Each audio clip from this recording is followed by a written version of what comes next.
જય સચ્ચિદાનંદ।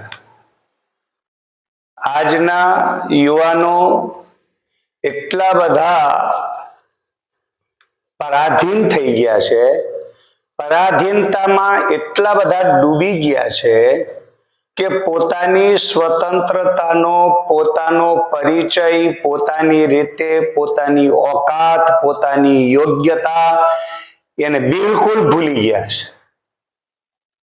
વેદાંતના તત્વજ્ઞાન પ્રમાણે પોતાના સ્વરૂપનું એને ભાન ના હોય તો ચાલશે, પણ વ્યવહારમાં તમે હાવ ઘેટા બકરા જેવું જીવન જીવવા માંડ્યા છો। આટલા બધા તમે પરાધીન થયા છો। આ કલિયુગનો વાયરો તો જો, એક કોઈ પણ વ્યક્તિ કંઈક બે શબ્દો કોકને ગાળો દે એટલે તમને સારું લાગે છે।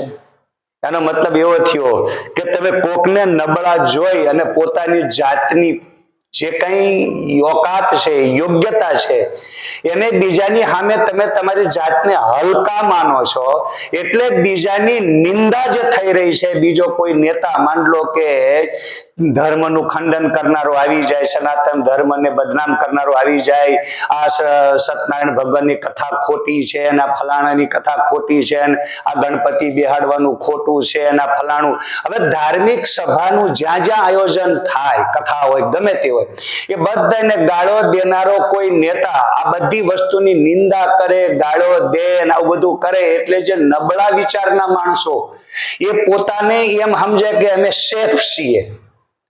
એવું નથી, તમે સેફ નથી, તમે કોઈ એમાં કઈ પુરસ્કાર પ્રાપ્ત કરી લેતા નથી, અને તમે એવી વાતો સાંભળીને જો પ્રભાવિત થયા હો તો એના એ લોકો પાછા આની આ સભાનો તો લાભ લે છે, તો તમારી અંદર તમને એ શબ્દની ઉપર ભરોસો મૂકવામાં તમે વ્યક્તિને મહત્વ નથી આપતા। ધ્યાન દેજો, જે બોલનારો ચોર બોલી રહ્યો છે એ બોલનારા ચોરને મહત્વ નથી આપતા, પણ તમે તમારા પોતાની અંદર નબળાઈને ઢાંકવા માટે આવા વિચારોના જે કોઈ વક્તા આવીને જેમ તેમ બકબક કરવા માંડે છે, એની વિચારધારાને તમે તમારા સુરક્ષિત, તમારી પોતાની સુરક્ષા કવચ તરીકે ઉપયોગ કરીને માનસિક રીતે તમે થોડી પ્રસન્નતા અનુભવો છો, પણ એનું પરિણામ કેટલું ભયંકર છે યાદ રાખજો। કેમ કે જે વ્યક્તિ તમારી અંદર રહેલી કમજોરીને ઓળખી ગયો છે અને એ કમજોરીનો ફાયદો ઉઠાવીને પોતાના રોટલા શેકવા માટે તમારી વચ્ચે જે કાંઈ પણ આવી નબળી વિચારધારાને લઈ અને પોતે સત્તામાં બેસવા માટે જઈ રહ્યો છે, ત્યારે આવા લેભાગુ વિચારધારાના લોકો, આવા વક્તાઓ અને આવા પ્રકારના જે કોઈ પણ કથિત કરવા વાળાને સપોર્ટ કરનારા લોકોએ વિચારવાનું એ છે કે તમે વ્યક્તિને મહત્વ આપો છો કે પોતાની અંદર રહેલી નબળાઈને ઢાંકવા માટે આવા વ્યક્તિનો સહારો લ્યો છો। હકીકતમાં જે વ્યક્તિ એવું મનમાં સમજે છે કે ભાઈ મેં આજે સનાતન ધર્મનો વિરોધ કર્યો, સત્યનારાયણ ભગવાનનો વિરોધ કર્યો, કથાકારોને ગાળો દીધી અને નરેન્દ્ર મોદીને ગાળો દીધી, કે પછી એની માં હુમાણો ગયો, એની માને ગાળો દીધી ને એમ માનતો હું તો સત્તામાં આવી ગયો, તો એ બહુ ધૂળ ફાકે છે। કેમ કે એવી વિચારધારાના લોકોનો અત્યારે હંમેશા તમે જોજો, રાક્ષસી પ્રવૃત્તિના લોકોનો જ્યારે જ્યારે ક્યાંય પણ પ્રભાવ બહાર આવ્યો હોય ત્યારે આપણને એમ લાગે કે અધર્મી સુખી થયા અને ધર્મવાળા દુઃખી થયા, નહીં। અંત સમય તો પરિણામ તો એ જ આવે છે। આ પૃથ્વી ઉપર ભાર વધે ત્યારે આજનું આ ગ્રહણ તમે યાદ રાખી લેજો, આજે પૂર્ણિમા છે અને આજના ગ્રહણનો ભાર વધેલાનું પરિણામ હવે તમને ખબર પડશે। મહાભારતમાં જે ભાર વધ્યો તો આવો રાજકીય ભાર, પાપી લોકો, દુષ્ટ દુર્યોધનની સત્તા એના હાથમાં હતી, અને દુષ્ટ લોકોના હાથમાં સત્તા હોય અને જ્યારે એવા લોકો સત્તામાં આવવા માંડે ત્યારે સમજવું કે હવે દુષ્ટ પ્રવૃત્તિ ક્યાંય ને ક્યાંય કેન્સરની ગાંઠ શરૂ થઈ છે। વિસાવદર એ ખરેખર એક પ્રકારની ગાંઠ છે અને એ ગાંઠથી શરૂઆત થઈ છે, અને આ શરૂઆત થઈ છે એટલે એનો તમને પ્રબળ એનો પ્રભાવ દેખાશે। પણ એવું ન માની લેતા કે આ જે ગ્રહણ આવ્યું છે એ ગ્રહણથી હવે આવા લોકોનો પ્રભાવ વધ્યો છે એટલે આ પૃથ્વી ઉપર એ લોકોનું રાજ આવશે નહીં. જે મહાભારતના યુદ્ધમાં 100 કૌરવો 11 અક્ષૌહિણી સેના નાશ પામી પણ પાંડવોનો નાશ થયો નથી. ધર્મો રક્ષતિ રક્ષિતઃ. યદા યદા હિ ધર્મસ્ય ગ્લાનિર્ભવતિ ભારત. હે અર્જુન, જ્યારે જ્યારે પૃથ્વી ઉપર ભાર વધે છે ત્યારે અધર્મનો હું નાશ કરું છું અને ધર્મની સ્થાપના કરું છું. તો ધર્મ સંસ્થાપનાર્થાય સંભવામી યુગે યુગે. જ્યારે જ્યારે યુગમાં આવા પ્રોબ્લેમો થયા છે ત્યારે આ વિચારધારાથી જ યુદ્ધ થયા છે. નબળી વિચારધારામાં એવું છે કે હરેક વ્યક્તિ પોતાના વ્યક્તિગત સ્વાર્થ ઉપર નબળા વિચારના પ્રવચનો હોય, નબળા વિચારના રાજકીય માણસો હોય એનો સહારો લે છે. અને સાચા ધર્મ કરનારા લોકો જે હોય છે એ સત્તામાં નથી હોતા પણ એ મૌન રહેશે, તટસ્થ રહેશે, ચૂપ રહેશે. પણ સમય આવે ત્યારે એ લોકોની પણ એક યાદ રાખજો વિચારધારા નવું રૂપ ધારણ કરે છે. જેમ પાંડવોની વિચારધારાએ એક નવું રૂપ ધારણ કર્યું અને યુદ્ધના મેદાનની અંદર ભયંકર ધર્મ અને અધર્મના યુદ્ધની અંદર અધર્મનો નાશ થયો. એવી જ રીતે અત્યારે કળીકાલ કલિયુગની અંતર્ગત આ દેશમાં, આ રાજ્યમાં જે લોકો અત્યારે પોતાના વ્યક્તિગત ધર્મને ભૂલી ગયા છે કે હું કયા કુળ કુટુંબમાં જન્મ્યો છું, મારું કયા ખાનદાનમાં જન્મ થયો છે, હું કયા દેશમાં જન્મ લઈને આવ્યો છું, જ્યાં દેવતાઓ પણ કામના કરે છે અને મનમાં ઈચ્છા કરે છે ગાયંતી દેવા કિલ ગીત કાની ધન્યાસ્તુ ભારત તે ભૂમિ ભાગે. ભારતની ભૂમિ ઉપર જ્યારે દેવતાઓ કહે છે કે અમારું પુણ્ય ખતમ થાય અને અમે દેવ યોનિમાંથી જ્યારે પુનઃ મનુષ્ય યોનિમાં જવાનો વારો આવે અને એ અમારા પુણ્ય પ્રતાપ જ્યારે ખતમ થયા પછીથી દેવ યોનિની અંદરથી અમારે જ્યારે પૃથ્વી ઉપર મૃત્યુલોકમાં અવતાર લેવાનો થાય તો હે પરમાત્મા ગાયંતી દેવા કિલ ગીત ગાની. એ લોકો એમ કહે છે કે હે પ્રભુ ભારત ભૂમિ ભાગે, અમને ભારતની ભૂમિમાં અવતાર આપજો. એટલી આ પવિત્ર ભૂમિ છે. તમને અહીંયા છે ને સ્વર્ગનો અનુભવ થશે, નરકનો અનુભવ થશે અને સાથે સાથે તમને તમારા પોતે પોતાના ભગવાનનો અનુભવ થશે. સર્વોપરી બહુ પેદા થઈ ગયા છે. તમને અહીંયા લોકો ભગવાન બનાવી દેશે એટલે તમે અહીંયા ભગવાનના પદનો અનુભવ કરી શકો છો, સ્વર્ગની દુનિયાનો અનુભવ કરી શકો છો અને નરકનો અનુભવ કરી શકો છો. અને બીજા કેટલાય રૌરવ નરક ને ગૌરવ નરક ને ફલાણા કેટલા કુંભીપાક નરક ને કેટલાય નરકો છે. આ બધા નરકનો અનુભવ તમે અહીંયા કરી શકો છો. ક્યાંય તમારે કશું જ કરવાની જરૂર નથી. મૃત્યુ લોક એ ઉપરના નીચેના બેયનો સરવાળો આ મૃત્યુ લોક છે. એટલે નીચ કર્મને નીચલા નરકો કહેવામાં આવે છે. નીચ કર્મ એવી રીતે ઉર્ધ્વમ દર્શનથી સત્વસ્થા, ઉર્ધ્વ ગતિ કરવા વાળા સત્વ ગુણી લોકો એ ઉપરના લોકોને પ્રાપ્ત કરે એટલે એની ઉત્તરોત્તર ઉર્ધ્વ ગતિ થાય છે. એ બધો જ અનુભવ તમે અહીં કરી શકો છો. હવે જે વ્યક્તિ આજનો યુવાન ખાસ તો જો કેટલો પરાધીન થઈને ફરે છે, એને પોતાની ઓકાતની ખબર નથી. કોક નચાવે એમ નાચ, અને એને ટેવ પડી ગઈ કોકના નાચ ઉપર, કોકના તબલા જેવા શરૂ થાય, જેમ નવરાત્રીમાં તબલા શરૂ થાય નાચવાનું શરૂ કરે એમ કોક એવો વ્યક્તિ સહેજ પણ બે શબ્દો આમ બોલવાના એવા શરૂ કરે ને એટલે એની વાહે વાહે ટોળું વળી જાય અને કોકની વાહે વાહે રખડવાની ટેવ પડી ગઈ. પોતાને પોતાની જિંદગી જીવવાની તો કઈ પડી જ નથી કે હું મારી જિંદગી મારી રીતે જીવું, મારું કપડું મારી રીતે પહેરવું, મારા વાળ મારી રીતે કપાવું, મારું જે કાંઈ વ્યક્તિગત જીવન છે મારે મારી રીતે જીવવું અને મારી રીતે જીવવું. કોક નચાવે એમ નાચવું નહીં. એક જણાએ વાળ આમ કપાવ્યો તો બીજો વાળ આમ કપાવે, એકે શર્ટ આવો પહેર્યો તો બીજો એવો શર્ટ પહેરવા માંડે. એટલે શું નકલ કરો છો? તમારી પાસે અકલ છે કે નહીં? આવા આજે યુવાનો કોકની વાહે રખડવાનું, બાઇક લઈને જ્યારે એક લોકી મારે ત્યાં બીજો લોકી મારીને આમ વાપો કરવી પડે અને એવો ભૂંડાઈનો પડે ને ટાંગો તોડીને ઘર ભેગો થાય. શું કામ વળ ખાવ છો એ સમજાતું નથી. આજનો યુવાન આવી રીતે કોકની વાહે વાહે રખડે છે, પણ પોતાની યોગ્યતા, પોતાની ઓકાત, પોતાની અંદર રહેલી આવડત, કોઠાહૂદ, કામ ધંધો બિઝનેસ કરવું હોય તો ઓલે કારખાનું નાખ્યું કે મારે નાખવું છે, એટલે પણ તું જોતો ખરો એને કારખાનું નાખ્યું. અરે તારે ડોહા ચાની કીટલી વાળો જો આ મિનિસ્ટર બની શકતો હોય અને એને શરમ ના આવતી હોય તો તમે કેવા કેવા કરમ ભાઈબંધી આવું કરી દો. એટલે પણ કોક કરે એમ જ કરવાનું. તમને તમારી પોતાની આવડત, પોતાના ઉપર ભરોસો જ નથી, તમને તમારી ઉપર વિશ્વાસ જ નથી. તમે શું છો આ દુનિયામાં?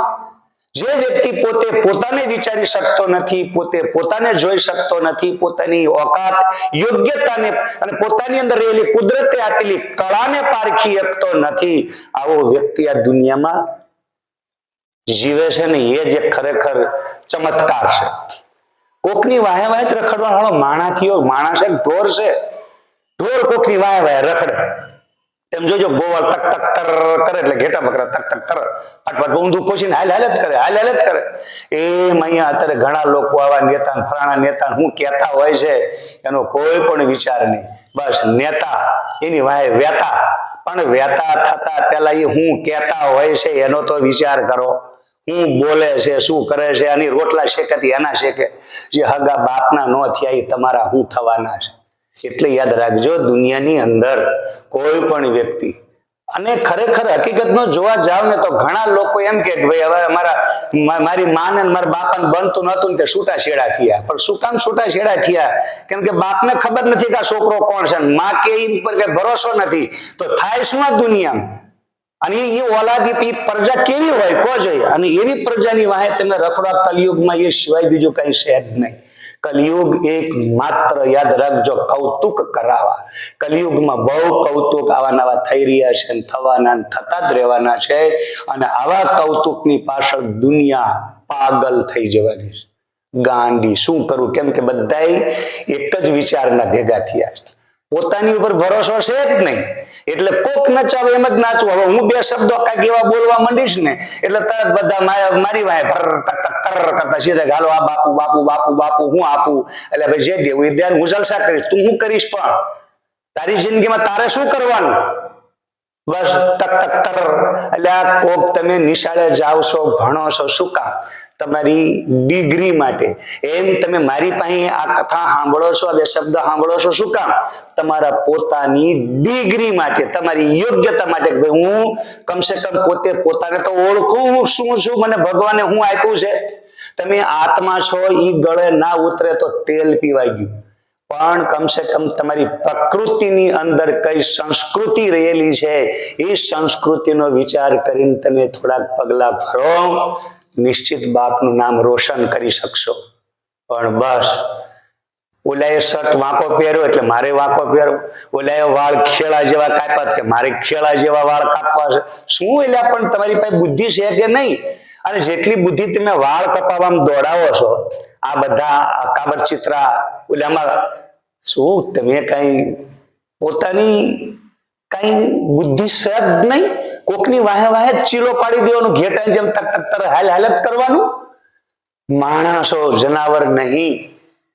એક વખત તમે ધ્યાનમાં બેસો અને તમારી અંદર ઉઠતી તરંગનો વિચાર કરો કે મારી અંદર ઉઠતી તરંગ જે છે મારી પોતાની, કોકની વાહે વાહે સ્વતંત્ર જીવવામાં શું મને લાભ થશે? તો સ્વતંત્ર જીવવું છે તો કોકની પાછળ શું કામ ચાલો છો? અને કોકની પાછળ ચાલો છો તો એમાં તમારી પરાધીનતા તમને કેટલું સુખ આપી શકે એમ છે. અને તમે જો સુખી થઈ શકો એમ છો કોકની વાહે વાહે ચાલવામાં, તો કમસે કમ માવતરના બે શબ્દો વિચારો. માવતર તમને સુખી જોવા માંગે છે. મારું લોહી છે, મારો પોતાનું એ હૃદય છે, અને મારા હૃદયથી જે પેદા થયેલો છોકરો મારું પોતાનું સ્વરૂપ છે. એ બાપ કોઈ દીકરાને, યાદ રાખજો, છોરું કશોરું થાય પણ માવતર કમાવતર ના થાય. એના આશીર્વાદને જો તમે એક વખત ધારણ કરશો ને, નિહાલ થઈ જશો.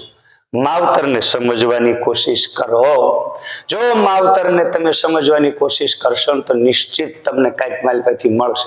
મંદિરે જવાનું બંધ કરો તમતા, ભલે તમને કોકે કીધું ને કે મંદિરે હુકામ જાતા છે અને આ વળી પથ્થર ઉપર પાણી રેડે છે, એટલે ભાઈ તું પોતે પથ્થરા જેવો થઈને ફરે છો, છે ચેતન પણ પથ્થરા જેવો થઈને ફરે છે, જળ જેવો થઈને.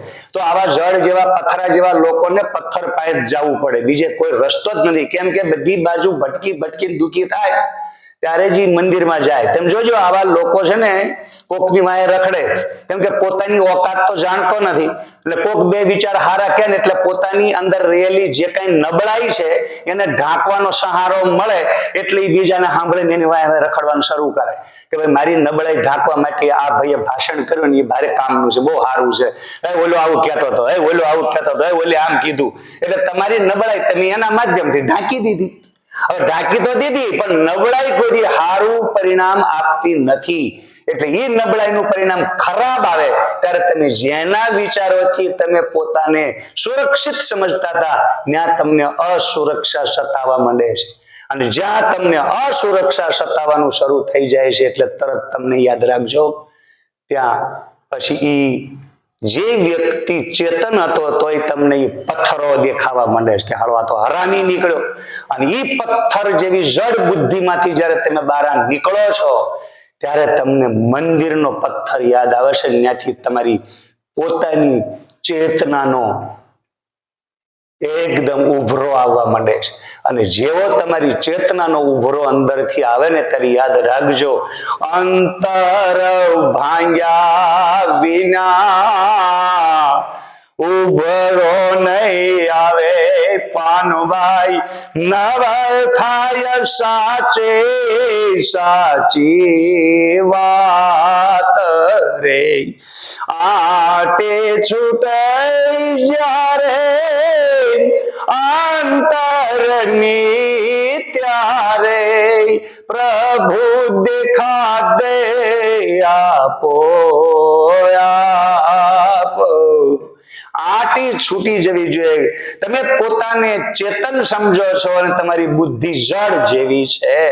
અને જેની જડ જેવી બુદ્ધિ છે એ જયારે મંદિરમાં જાય છે પથ્થરની મૂર્તિ સામે ત્યારે એ વ્યક્તિ એકદમ અંદરથી એ ચેતનાથી ભરાઈ જાય છે અને એની જિંદગીની શરૂઆત એના પગ ઉપર શરૂ કરે. મંદિરથી નીકળેલો છોકરો જ્યારે પોતાના પગ ઉપર જિંદગી શરૂ કરે છે ત્યારે સત્ય ઉપર ચાલનારા વ્યક્તિની પાછળ કોઈ હોતું નથી. ધ્યાન દેજો, ખોટા માણસોની પાછળ જ લોકો દોડે છે. કેમ કે જેને ઠઠારો કર્યો હોય ને એનો ખટારો ઠોઠની હાળિયાનો વટાણા જાજા હોય. પણ સત્ય માણસને કડવું લાગે છે અને સત્ય કડવું લાગે છે ને એટલે એની પાછળ જવું કોઈને ગમતું નથી. અને ખોટો માણસ છે ને એ ખોટું કરે છે એટલે એ પોતે બધા જ ખોટા હોવાથી એ પોતાની અંદર રહેલી નબળાઈને ઢાંકવા માટે એ ખોટા માણસની પાછળ પાછળ દોડ દોડ કરે છે. એટલે એવા લોકોના ટોળા વધારે છે. નિશાળમાં ભણતા વિદ્યાર્થીમાં આગળ 3 જ છોકરા હોશિયાર હોય, બાકીના 300 વિદ્યાર્થી માવતરને એ ઢોરાત સારીને આપે એવા છે, બીજું કશું આપી શકે એમ નથી. એટલે આવા સંજોગોમાં માત્ર ને માત્ર આપણે બધાએ સ્વકર્મ, સ્વધર્મ, સ્વકર્તવ્ય, સ્વકલા કુદરતે આપેલી છે એની ઓળખ કરો અને વ્યવહારમાં આગળ વધો. અને એમાં થાકી જાઓ તો આત્મબળ જગાડજો, આત્મવિશ્વાસ રાખજો, તમે પોતાની ઉપર ભરોસો રાખજો. પરાધીન સ્વપ્ને સુખ નહીં. તો આજનો યુવાન નવી ક્રાંતિ કરી શકે એમ છે, કારણ કે પોતાની ભ્રાંતિમાંથી બહાર નીકળ્યા વગર તમે નવી ક્રાંતિ કરી શકવાના નથી. જય સચ્ચિદાનંદ.